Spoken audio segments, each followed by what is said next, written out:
அனைவருக்கும் என்னுடைய புத்தாண்டு நல்வாழ்த்துக்கள். என்னுடைய அரசியல் பிரவேசத்தை வரவேற்ற அனைத்து மக்களுக்கும் என்னுடைய மனமார்ந்த நன்றியை தெரிவித்துக் கொள்கிறேன். ஒரு முக்கிய அறிவிப்பு. என்னுடைய பதிவு செய்யப்பட்ட ரஜினிகாந்த் ரசிகர் மன்ற உறுப்பினர்களையும் பதிவு செய்யப்படாத மன்றத்தின் உறுப்பினர்களையும் மற்றும் தமிழ்நாட்டில் ஒரு நல்ல அரசியல் மாற்றத்தை கொண்டு வரணும் அப்படின்னு விரும்புகிற மக்களையும் ஒருங்கிணைத்து ஒரு குடைக்கீழை கொண்டு வரணும்.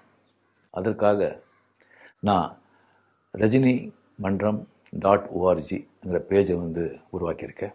அதில் நீங்கள் உங்களுடைய பேர், உங்களுடைய ஓட்டர் ஐடி எண் பதிவு செய்து நீங்கள் உறுப்பினராகலாம்.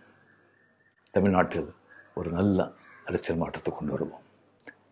வாழ்க தமிழக மக்கள், வளர்க தமிழ்நாடு.